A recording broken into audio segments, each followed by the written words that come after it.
Hey YouTubers, it's been quite some time, just like it always has been between videos. Um, I'm having quite a few thoughts today and continually concerning how abandonment and PTSD plays a significant role in our experience as people with chronic illness. I'm actually reading a book right now, or listening to it rather, because the book is too heavy to hold. Listening to an audiobook by the author Gabor, Gabor, Mate, Mate, and it's called When the Body Says No, exploring the stress disease connection.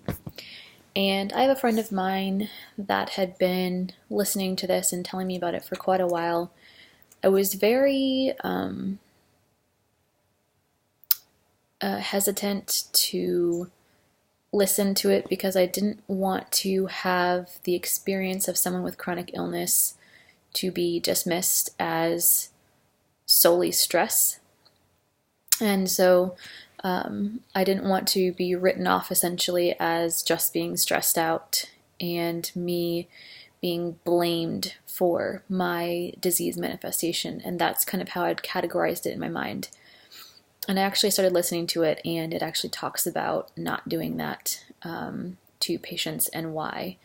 The book expresses and talks about how many of us with chronic illness have had very emotionally triggering experiences in our lives, if not just from being ill, I guess, itself, but also from experiences with social environments, with our parents, with caregivers, and how really experiences as young people can shape and easily destroy our confidence in ourselves and security and sense of well-being when we're very young. And it's not to say that the book goes into having a blame game whatsoever, but it highlights how the emotional stressor manifests alert systems in our body, as far as inflammation, immune system, autoimmune reaction, and the autonomic nervous system reaction via fight or flight.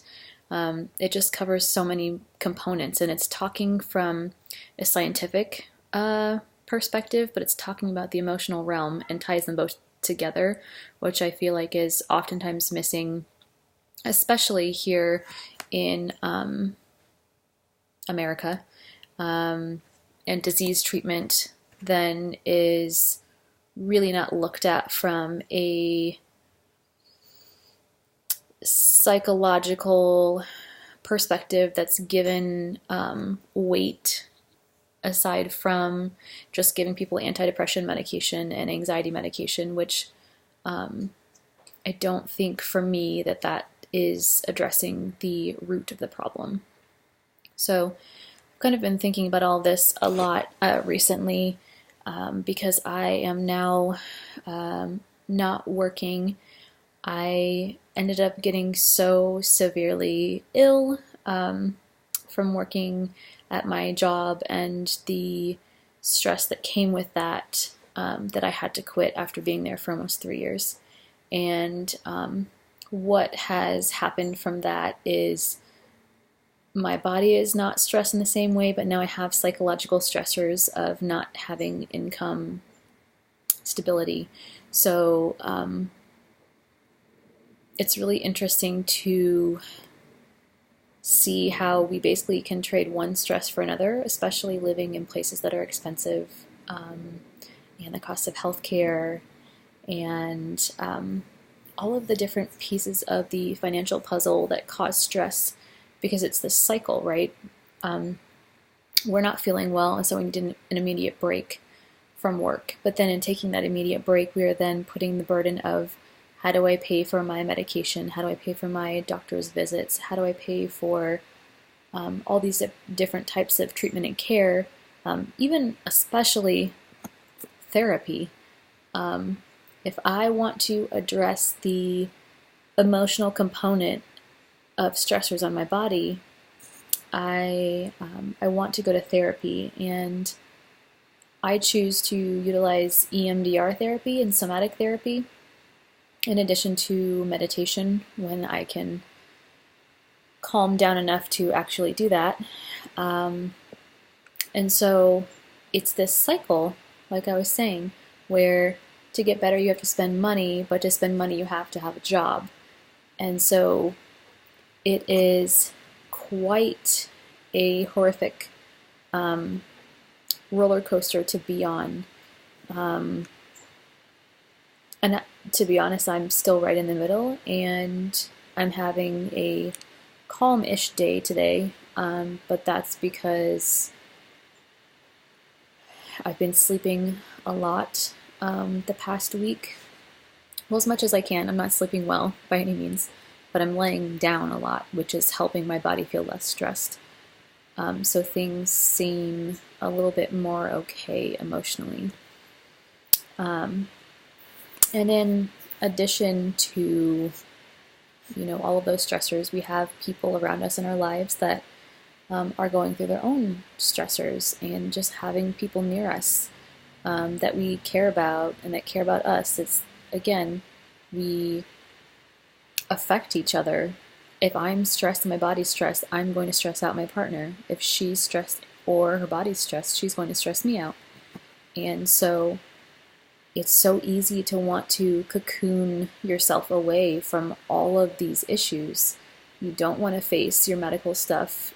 You don't want to go to work. You don't want to have a relationship. You don't want to have any of these stressors because you are completely exhausted. And then when you do start to feel a little bit more okay, then you start reaching out to have those relationships. And then ultimately they can trigger past stuff from your life. So I have an absolutely incredible partner, and the closer that I get to her, the more I am finding myself to have to really do work surrounding abandonment, because as someone who is chronically ill, and my family didn't understand or know that when I was growing up, I often was emotionally left and physically left to my own devices. Not because they were intentionally being neglectful, but they were kind of treating me like an adult when I was a child. And on top of that, they were treating me like a physically and emotionally normal, able-bodied adult. Child, which I was not.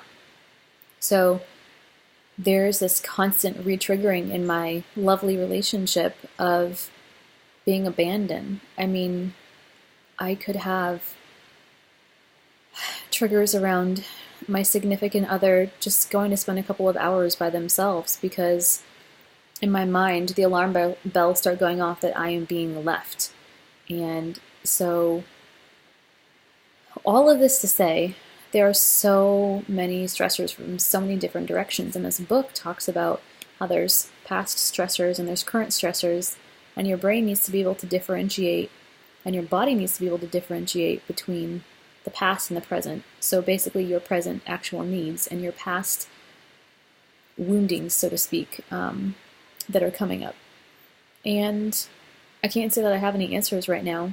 I am utilizing, as mentioned, EMDR and meditation, but I really wanted to acknowledge this thread that I think a lot of us probably have, whether we had chronic illness manifestation as a child or it came on as an adult. There is some component of us that is probably very emotionally crippled or hidden or upset. And it's really hard to deal with. And I just want to encourage you to dig deep and see what's in there, because I'm personally tired of I'm tired of trying to not be the emotional one or trying not to be the one that's in pain or suffering, so that I can be more digestible to the world at large. I am trying to figure out how to do that and still survive and maybe even thrive. That would be so lovely financially, but I haven't figured that out yet. There's not really a consistent place in the world for us individuals with chronic illness and disabilities where uh, our time and effort to contribute are rewarded in a way that we can sustain stable income, because our society is oriented around work equaling currency equaling survival. So these are just thoughts. So nothing is well, formulated and planned out for this video, but I really wanted to share because I've been working on this really deeply wounded abandonment part of myself for the better part of maybe a year, and it has reached a fever pitch, and so I am in the middle of it, hoping that I can survive. So I'd love to hear from all of you what your experience is with the emotional component of disease and what you're feeling about it all. All right, until next time.